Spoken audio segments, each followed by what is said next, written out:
شروع کرتی ہوں اللہ کے نام سے جو بڑا مہربان نہایت رحم کرنے والا ہے۔ حضرت داؤد علیہ السلام کے دور کی بات ہے کہ ایک غریب آدمی تھا، وہ کام چور تھا، اس کا کسی کام کو ہاتھ لگانے کو دل نہیں کرتا تھا، وہ ہر وقت اللہ تعالیٰ سے دعا کرتا رہتا تھا، اے باری تعالیٰ مجھے غیب کے خزانوں سے نواز دے، اے اللہ تعالیٰ مجھ سے محنت نہیں ہوتی ہے، صبح اٹھتے بیٹھتے سوتے اور کھاتے پیتے وہ اللہ تعالیٰ سے یہی دعا کیا کرتا تھا، یا باری تعالیٰ مجھے محنت اور مشقت کے بغیر ہی روزی عطا فرما۔ اس بندے کی یہ دعا علاقے میں عام پھیل گئی تھی کہ یہ بندہ کسی کام کا نہیں ہے، یہ چاہتا ہے کہ اللہ تعالیٰ اس بندے کو بیٹھے بٹھائے ہی روزی عطا کر دے۔ بستی کے لوگوں نے اس بندے کو بڑا سمجھانے کی کوشش کی کہ تو ہیلا کرے گا تو اللہ تعالیٰ تیری روزی کا کوئی وسیلہ بنائے گا، لیکن اس بندے کو کسی کی بات کا کوئی بھی اثر نہیں ہوتا تھا، بس اس کی زبان پر یہی الفاظ ہوا کرتے تھے، یا باری تعالیٰ تو مجھے اپنے غیبی خزانوں سے خزانہ عطا فرما دے، یا باری تعالیٰ مجھے مال و دولت عطا فرما۔ ایک دن اس شخص کے گھر کسی کی گائے داخل ہو گئی، یہ بندہ بڑا ہی خوش ہوا کہ اللہ تعالیٰ نے میری دعا قبول کر لی ہے، مجھے اللہ تعالیٰ نے یہ گائے بھیجی ہے۔ اس بندے نے گائے کو پکڑ کر اس کا گوشت بنا لیا۔ اس گائے کا مالک بھی اپنی گمشدہ گائے کو تلاش کرتا ہوا اس بندے کے گھر آ پہنچا۔ گائے کے مالک نے اپنی گائے کی کھال اور سینگ دیکھ کر اس بندے سے کہا کہ یہ گائے تم نے کہاں سے لی تھی؟ اس بندے نے جواب دیا کہ میں ہر روز اللہ تعالیٰ کی بارگاہ میں رو رو کر دعا کیا کرتا تھا، اللہ تعالیٰ نے آج میری دعا قبول کر لی ہے، میرے لیے یہ گائے بھیج دی ہے۔ اللہ تعالیٰ کسی کی دعا رائے گاہ نہیں جانے دیتا ہے۔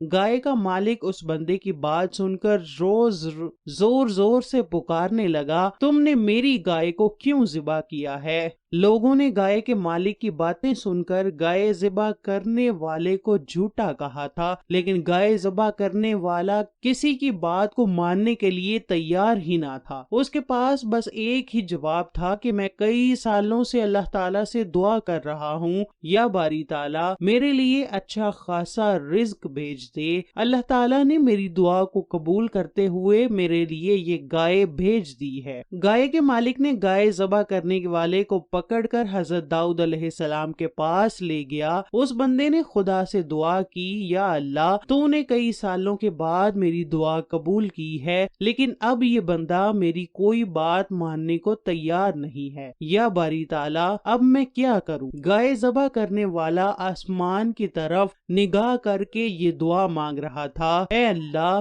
مجھے اس بندے کی ذلت سے محفوظ فرما۔ گائے کے مالک نے کہا کہ آسمانوں کی طرف بار بار کیوں دیکھ رہے ہو؟ میری گائے مجھے واپس کر، یا پھر میری گائے کی رقم عطا کر، یا پھر میری گائے کی رقم مجھے ادا کر۔ یہ بات سن کر گائے ذبح کرنے والا اللہ تعالیٰ کے حضور سجدے میں گر کر دعائیں کرنے لگا، یا اللہ تو میری مدد کر، یہ بندہ مجھے ذلیل کر رہا ہے، یا اللہ مجھے اس بندے سے چھٹکارا عطا فرما دے۔ گائے کے مالک نے کہا کہ اے حضرت داؤد میری گائے اس بندے کے گھر میں داخل ہو گئی تھی، اس بندے نے میری گائے کو ذبح کر کے اس کا گوشت بنا لیا ہے، یہ بندہ اب میری کوئی بات سننے کو تیار نہیں ہے، مجھے انصاف دلایا جائے۔ اللہ تعالیٰ سے دعا کرنے والے بندے نے اپنی صفائی پیش کرتے ہوئے عرض کی، اے اللہ تعالیٰ کے سچے اور مخلص پیغمبر، میں کئی سالوں سے اللہ تعالیٰ سے دعا کر رہا تھا کہ یا اللہ میرے گھر میں ایسا رزق عطا کر جو میں کافی دن تک کھاتا رہوں اور ختم ہونے کا نام ہی نہ لے۔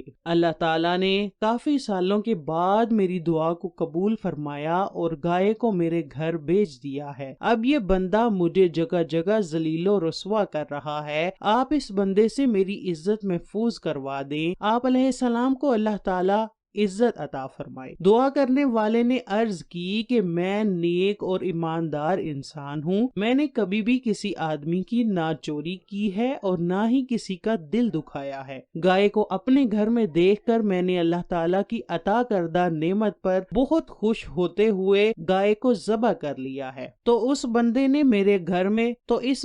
میرے گھر میں داخل ہو کر شور مچانا شروع کر دیا ہے، یہ میری گائے ہے۔ اے اللہ تعالیٰ کے پیغمبر، یہ گائے اس کی کیسے ہو سکتی ہے؟ یہ گائے تو میرے گھر میں اللہ تعالیٰ نے بھیجی ہے۔ حضرت داؤد نے دعا کرتے ہوئے بندے کو فرمایا، حضرت داؤد نے دعا کرنے والے بندے کو فرمایا کہ یہ گائے تم کو گائے کے مالک نے دی ہے یا پھر تو نے کسی بندے سے خریدی ہے؟ دعا کرنے والے نے عرض کی، اللہ کے نبی، یہ گائے اللہ تعالیٰ نے میرے گھر بھیجی ہے، نہ میں کسی سے خریدی ہے، نہ میں نے کسی سے خریدی ہے اور نہ ہی مجھے گائے کے مالک نے دی ہے۔ تو حضرت داؤد علیہ السلام نے دعا مانگنے والے سے کہا کہ پھر یہ گائے تیری کیسے ہو سکتی ہے؟ میں کئی سالوں سے اللہ تعالیٰ سے دعا کر رہا تھا، یہ گائے میرے لیے اللہ تعالیٰ نے میرے گھر بھیجی ہے۔ دعا کرنے والے نے حضرت داؤد کو بھی کہہ دیا کہ آپ علیہ السلام بھی عام لوگوں کی طرح اس بندے کے حق میں فیصلہ دے رہے ہیں۔ یہ باتیں کرتے ہوئے دعا مانگنے والے کی آنکھوں میں آنسو آ گئے۔ اس نے آسمان کی طرف دونوں ہاتھ بلند کر کے اللہ تعالیٰ سے دعا مانگنا شروع کر دی۔ اس بندے کی یہ حالت دیکھ کر حضرت داؤد علیہ السلام کو بھی ترس آ گیا۔ حضرت داؤد نے یہ فیصلہ اگلی صبح کے لیے رکھ لیا۔ سب کے جانے کے بعد حضرت داؤد علیہ السلام اللہ تعالیٰ کی عبادت میں مصروف ہو گئے۔ حضرت داؤد نے خدا باری تعالیٰ سے دعا کی، یا باری تعالیٰ، یہ فیصلہ میرے لیے بہت ہی مشکل ہے، یا اللہ تیری اس میں کیا حکمت ہے؟ غیب سے آواز آئی، حضرت داؤد کو دعا کرنے والے بندے اور گائے کے مالک کے بارے میں سب کچھ بتا دیا گیا۔ صبح ہوتے ہی بے شمار لوگ حضرت داؤد کے پاس آ گئے کہ حضرت داؤد اس مسئلے کا کیا فیصلہ کرتے ہیں۔ حضرت داؤد نے گائے کے مالک کو کہا کہ تو اس بندے کو خدا کے لیے معاف کر دے، اللہ تعالیٰ تجھے بہت زیادہ رزق عطا کرے گا۔ گائے کے مالک نے عرض کی، اے داؤد، اب تم کیا کوئی نئی شریعت لے آئے ہو؟ آپ علیہ السلام دوسروں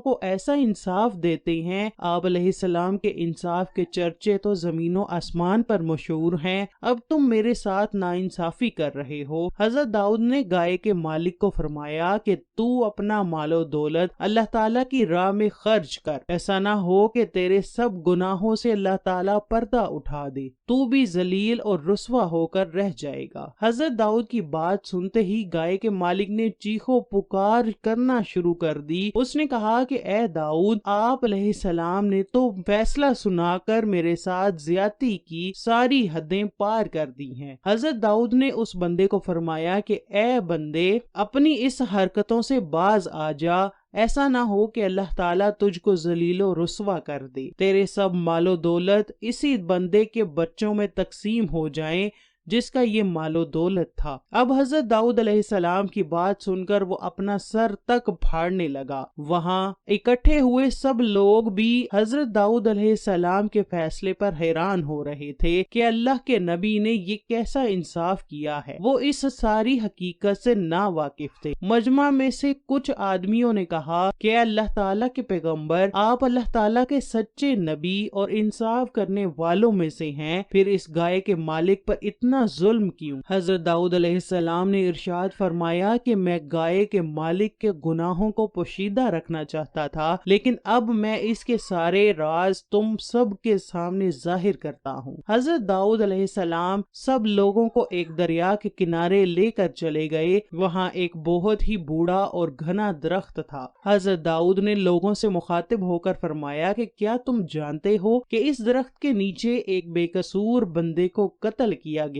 تھا؟ ان سب نے جواب دیا کہ نہیں، ہمارے علم میں ایسا واقعہ کوئی نہیں ہے۔ حضرت داؤد علیہ السلام نے فرمایا کہ خدا باری تعالیٰ کی ذات اس کے بارے میں خوب علم رکھتی ہے، وہ خدا ہے، وہ خوب ساری دنیا کی خبر رکھنے والا ہے، اس سے کوئی بھی راز پوشیدہ نہیں ہے۔ اس درخت کے نیچے اس گائے والے نے اپنے آقا کا خون کیا تھا۔ اب گائے والے کے پاس جو کچھ بھی تھا